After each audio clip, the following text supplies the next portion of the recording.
Bet you never thought an evil twin could be a rogue Wi-Fi router.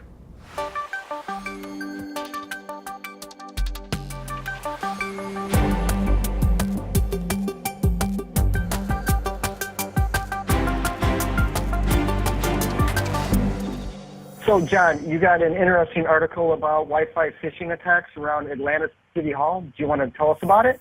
Yeah, sure. Thanks, Tony. So the story is more so about the phishing attacks than who was targeted. But sometime a month or two ago, I think the city of Atlanta had a big ransomware attack against them, and it was talked about in the media. Since that time, there have been some security researchers kind of looking around Atlanta, particularly around City Hall and whatnot, trying to determine if there's any risk exposures there. And what they've discovered is that there are some actors out there setting up Wi-Fi hotspots that are purporting to be a hotspot for something legitimate, for the city of Atlanta or whatnot.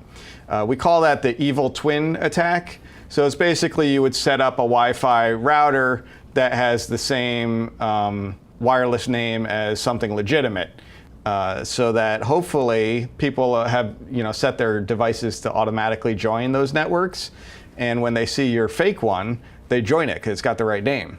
When you're connecting to that Wi-Fi network, you're in a sense trusting that that network is going to deliver your data safely. So in the case of someone connecting to an evil twin, they can capture traffic that's being sent to them. They can send them to other malicious sites. They can do a lot of bad things. Typically, a lot of them, what they'll do is they'll either try to set up some kind of captive portal and lure you to put your credentials in, or try to trick you, almost like a phishing scheme. So really I guess the takeaway for me is that this kind of stuff is going on. It's not just there. This happens in a lot of places, especially places that people might visit a lot, like coffee shops, airports, a lot of these places where you'll see free Wi-Fi. There are bad actors out there who will set up these basically rogue type of access points that are purporting to be the real thing, trying to trick your device into joining it. From a user's perspective, the SSID looks the exact same, the Wi-Fi name is the exact same, so your device might be configured to connect automatically to that particular Wi-Fi network, and it may do so without your knowledge. Now, you spoke about, you used the term evil twin. That tells me that it's much different than a man-in-the-middle attack. So can you go into that a little bit more for me so I can understand it? Well, they might actually combine it with a man-in-the-middle type of arrangement.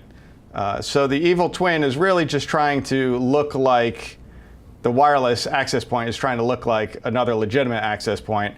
And then once you connect to it, they might do something that tries to man in the middle the connectivity to wherever you're trying to go to.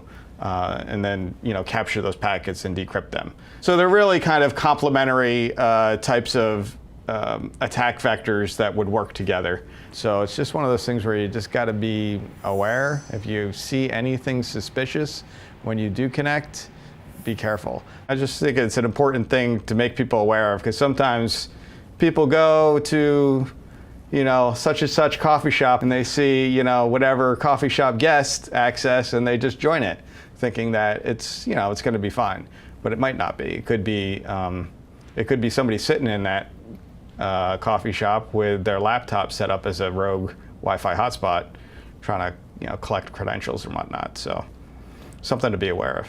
And I would add that it's really hard to teach people to distinguish between an evil twin network and the network that they're used to.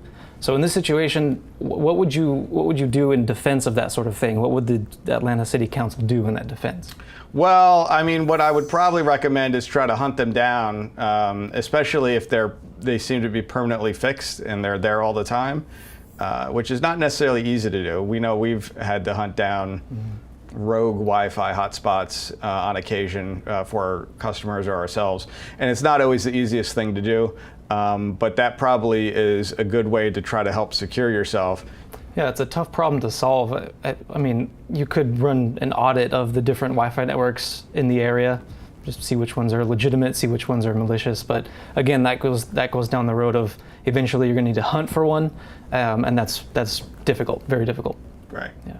The one other thing I would say is if you are going to use public Wi-Fi, I would highly recommend that you have some sort of VPN software, like right from the get-go, so your device doesn't do anything unless the VPN is nailed up.